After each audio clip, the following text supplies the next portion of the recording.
Class 4 السلام علیکم۔ آج ہم اپنا سبق شروع کریں گے حضرت نعمان بن ثابت رضی اللہ تعالیٰ عنہ۔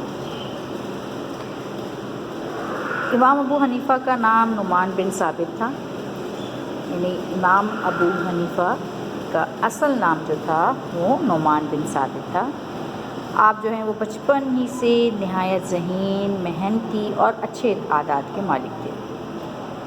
آپ کو علم حاصل کرنے کا بے حد شوق تھا۔ آپ کے والد نے آپ کا شوق دیکھ کر، آپ کا علم کا شوق دیکھ کر آپ کو بہت بڑے بڑے علماء سے تعلیم دلوائی، اور انہی میں سے آپ کے ایک مشہور استاد کا نام حماد تھا۔ آپ ان کے پاس 18 سال رہے، یعنی آپ نے ان سے 18 سال ان سے علم حاصل کیا۔ امام ابو حنیفہ رضی اللہ تعالیٰ عنہ نے حضرت امام جعفر صادق رحمۃ اللہ تعالیٰ علیہ کی صحبت میں 2 سال رہ کر فیض حاصل کیا، یعنی آپ امام جعفر کے بھی زیر سایہ رہے۔ 2 سال آپ نے ان سے تعلیم حاصل کی، ان سے فیض حاصل کیا۔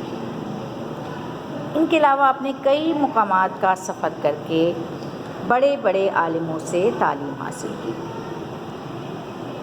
امام ابو حنیفہ قرآن و حدیث کا مطالعہ کرتے تھے، بہت زیادہ مطالعہ کرتے تھے، قرآن کا بھی اور حدیث کا بھی۔ حدیث آقا علیہ الصلوۃ والسلام کے کہی ہوئی جو بات ہے، کہا ہوا جو فرمان ہے، اسے حدیث کہتے ہیں۔ چھوٹی سے چھوٹی سنت پر بھی بڑی توجہ سے عمل کرتے تھے، اور سنت حضور صلی اللہ علیہ وآلہ وسلم کے کیے ہوئے کام پر عمل کرنا، اسی کے مطابق عمل کرنا سنت کہلاتا ہے، اور ان کی کہی ہوئی بات جو ہے وہ حدیث کہلاتی ہے۔ یہی وجہ تھی کہ آپ کی نیکی، عبادت، علم اور ذہانت کی شہرت جو ہے وہ ہر طرف پھیل گئی۔ دور دور سے عالم آتے اور آپ سے علم حاصل کرتے۔ آپ کے شاگردوں میں امام ابو یوسف اور عبداللہ بن مبارک بہت مشہور ہیں۔ آپ قرآن مجید، احادیث اور نبی پاک صلی اللہ علیہ وآلہ وسلم کے عمل یعنی سنت سے ہر مسئلے کا حل تلاش کرتے تھے۔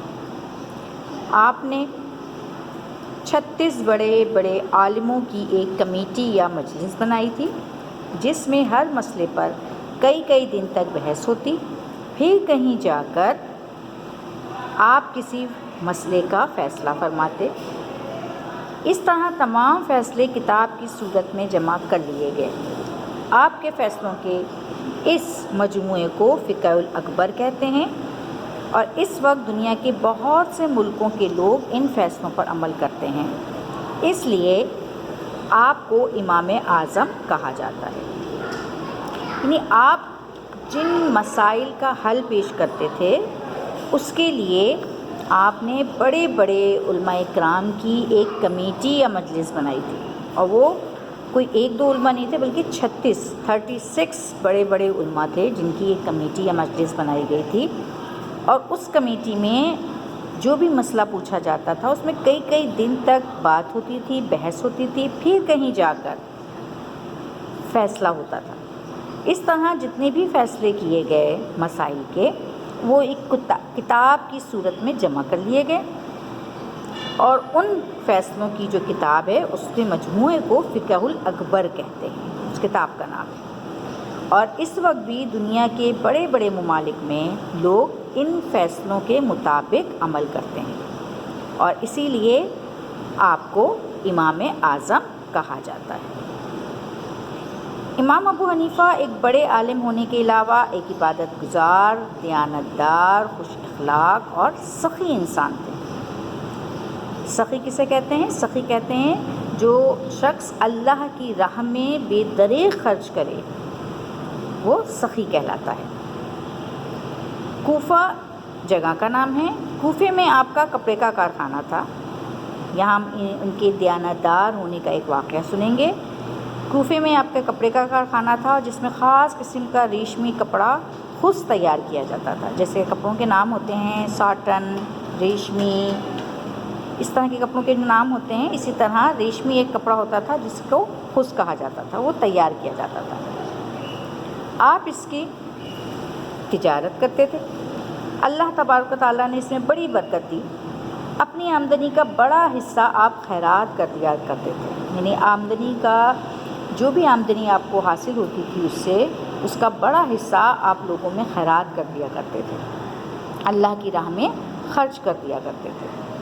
آپ نے بہت سے غریب طلبہ کے وظیفے بھی مقرر کر رکھے تھے۔ تجارت میں آپ کی دیانت داری کا یہ عالم تھا کہ آپ کی دکان پر ریشم کے چند تھان رکھے تھے اور ان میں کچھ خرابی تھی۔ آپ نے اپنے ملازم کو ہدایت کی کہ وہ کپڑے کے ان تھانوں کو بیچنے سے پہلے گاہک کو بتا دیں کہ ان میں یہ خرابی ہے۔ ملازم نے سب تھان بیچ ڈالے، وہ ان کی خرابی بتانا بھول گیا۔ امام اعظم کو جب اس بات کا علم ہوا تو اس بات کا انہیں بہت افسوس ہوا اور کپڑے کے تھانوں کی ساری رقم انہوں نے خیرات کر دی۔ یعنی جب بھی کوئی تاجر اپنا مال فروخت کرے تو اس پر لازم ہے کہ وہ اس بات کو گاہک کو بتائے، اگر اس میں کوئی خرابی ہے، اگر وہ ٹھیک نہیں ہے، اگر اس میں کوئی عیب ہے تو وہ تاجر کا فرض بنتا ہے کہ وہ گاہک کو بتائے کہ اس میں یہ خرابی ہے۔ لیکن چونکہ ملازم بتانا بھول گیا اور اس نے سارا مال فروخت کر دیا تو اب کچھ ہو نہیں سکتا تھا، لہٰذا آپ نے کیا کیا، آپ کو اس بات کا جب علم ہوا تو آپ کو افسوس ہوا اور آپ نے جتنی بھی رقم اس سے موصول ہوئی تھی، ان کو ملی تھی، وہ سب کی سب انہوں نے خیرات کر دی۔ اس سبق کو آج ہم یہیں پہ ختم کریں گے اور اگلی کلاس میں ہم آگے کا سبق سمجھیں گے۔ آپ لوگ گھر میں بھی اس کو بار بار خود سے بھی پڑھیے، الفاظ کی ادائیگی، تلفظ، ان سب پہ غور کیجیے، پڑھیے، اور ہم اگلا سبق اگلی کلاس میں پڑھیں گے۔